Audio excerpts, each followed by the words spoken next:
Hey guys, I'm Daisho, here back with game 2. My opponent didn't ask to sideboard, so I am pretty happy because I don't know if he's playing, this is probably going to be a keep. I don't know if he's playing any summoning traps, but oh, he's already on mulligan. That's pretty bad for him. That deck really doesn't like to mulligan, and if he gets too far behind me, then I'm just going to be able to get my Draining Welk mana, and he's going to be done. Like, if I can hit Draining Welk mana, I don't think I can lose. Unfortunately, my opponent is playing Tangle, which is really good against me. Does he have the Exploration? Or okay. I was like, wow, that would be ridiculous if he had a 1-drop. Because the 1-drops are super high impact in that deck. Alright, so we drew an Unsummon, which is not great. It's really only good for the late game, but I mean, now that I think about it, if I do hit 5 mana, then I can actually do this really well, since I have this Mirror Phantasm and this Illusionary Servant. Even just the Illusionary Servant might be good enough to win the game, since I have Claustrophobia and Unsummon, both as really good tempo plays. So he's just going to play an Explorer on turn 2, which is not the ideal ramp spell, because he might not have another land. He does have another land in this case, but again, it is taking away from the pool of lands. It's Rampant Growth is a little bit better at ramping because it doesn't use the lands that are in your hand, even though it does draw your card. Alright, so that's awesome. We get to get a free Temporal Mastery, which is just a free draw, basically. And if we draw a land, then we get to play another land, which is sick. And we don't get a free draw, we just basically get a free land drop if we hit it. And I did not hit it, but oh, I hit the first one, so that means that I get to play no, I would have been able to play Illusionary Servant anyway. So yeah, this did nothing other than get me one card deeper, but then again, it didn't hurt me at all because I would be in the exact same position without that card. Just the top card in my library would be a Phantasmal Image. So we might need to go on the aggro plan here, especially since he missed a land drop, and I have nothing else to do with my mana. I'm just going to image my Servant. Alright, I drew a land. That's really good. So we're just going to attack first. See, I don't think he has very many instants in that deck that can do anything here, but thank God we hit that land. 2 more and the game's over, but that being said, he's gonna have a really hard time coming back from this. I mean, he's facing down 6 points of damage, so he's on a 3-turn clock. I've got an Unsummon and a Claustrophobia in hand. He's stuck on 3 lands. Again, the Explorer is really not where he wants to be. He's got a 4th. Oracle of Moldiah. That's pretty good for him. Alright, so he's got a Grazing Gladeheart on the top of his library. Not where I want to be. But I am gonna unsummon his Oracle just so that he has to cast it again and can't cast a Grazing Gladeheart. It just buys me a lot of time in terms of tempo. Alright, so if he casts whatever he casts next turn, I can Claustrophobia, or I can just use the bear to attack. So like if he plays a Grazing Gladeheart, then he doesn't have another land. But I really wanted to hit a land there so that I could play my Mirror Phantasm so that I would have lethal.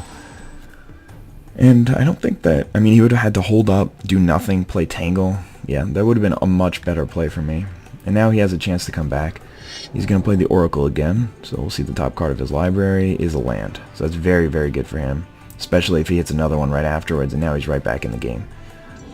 Again, ooh, and he's got a Tangle. Okay, this is really bad. Unless I draw Runner, land, so I could play the Draining Welk on his Tangle, or just, I guess I can draw any counterspell, or like Divination into counterspell. So yeah, I have a lot of good draws. Obviously, we're just going to attack with everything since we don't really care if he blocks with the Oracle, and he's not going to. He's got it for, oh my god, I did not even think about the fact that he could have his other Tangle in his hand. Alright, so he's got both Tangles. Very, very bad for me. So he's going to have enough time to do what he wants. The thing is that I think I'm still ahead. I'm gonna play this Mirror Phantasm, and he's gotta hit, what does he have to hit? Ooh, there's another land he's got to hit an All His Dust pretty soon. Maybe, I mean, like, he could hit a series of, like, big green creatures. So, cards that I know in his hand right now are 1 Tangle, I believe. Oh, so he has the All His Dust. Very bad for me, since now he's at 5 cards in hand. I didn't have mana up to cast Mirror Phantasm and activate its ability, but there was very little chance I'll have that anyway. The thing is, he's got a Tangle in hand, but I'm still actually ahead, especially, well, he can't tap out for a 10 drop here, but I mean, he's gonna have to tap out for something big, and I'm gonna be sitting there waiting with my Draining Welk. I'm not gonna counter something like an Oracle here, because I really need to hit something big.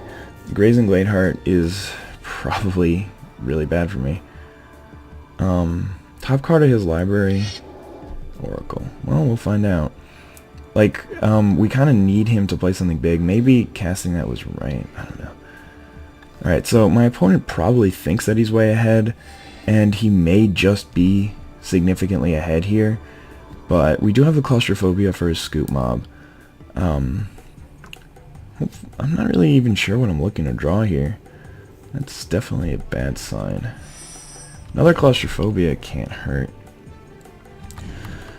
So I think I actually should have countered one of the two spells that he played last turn. Either of them, really, because in combination they're very powerful, and like more powerful than I can beat.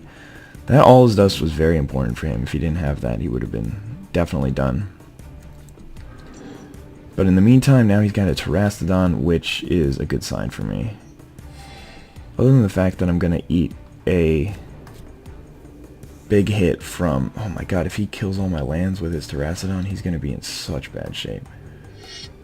Other than the fact that I have to eat a hit from the Scoop Mob, so that's going to be 4 plus another 9 next turn, down to 7. This is not good. I do have a couple of Claustrophobias to follow up my Draining Welk. Another Oracle. Oh god. Oh, so that's another 2, so I'm down to 5. Man, if he just blows up his own lands, then I'm probably just dead. But we gotta play like we have been. Hopefully he'll just pre-combat cast his Terastodon. It's unlikely, but one can always hope. That would put me so in like such a better position. Alright, so he's not going to do that. I can't imagine him not casting at second main though. Alright, so he's going to hit me for 6-11 down to 5 as I previously stated. So hopefully he'll cast that Terastodon. It's really my best shot here. No, he's not going to cast it. That's pretty much game. I could double Claustrophobia, but then he can just cast the Terastodon. I could copy a Grazing Gladeheart. No, I could copy an Oracle of Moldiah. Use that to block. Hopefully hit some more land drops. Yeah, if land is on top of my life. Oh, Force of Will. I could divination that. No, I can't do that. I have to Claustrophobia this. And then we can survive one more turn, but he can just cast his Terastodon here, and then I can't Draining Welk it. Yeah, playing around Draining Welk, that's really strange. Maybe he just wanted to leave Tangle. I don't know what he was doing. He just wanted to leave mana up for Tangle? Not really sure why he did that. It's really strange. But he's definitely just going to cast it here, get rid of like the Claustrophobia and a couple of lands or something. I don't know. He could take me to 1. Alright, he's going to attack, it looks like. I'm definitely just going to jump in front of the Grazing Gladeheart. It really depends here what he blows up with the Terastodon, if he even casts it. Which, I can't imagine he wouldn't cast the Terastodon here. Maybe I should have kept the image around. Tooth and Nail. Alright, that's going to be game. There's no way I can beat a Tooth and Nail. I don't know why he didn't cast Terastodon last turn. Would have gotten me a 9-9. I would have been able to hit for 1. I don't even know if I would have won the game.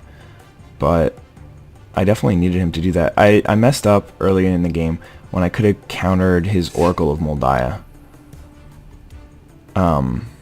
Or his Grazing Gladeheart.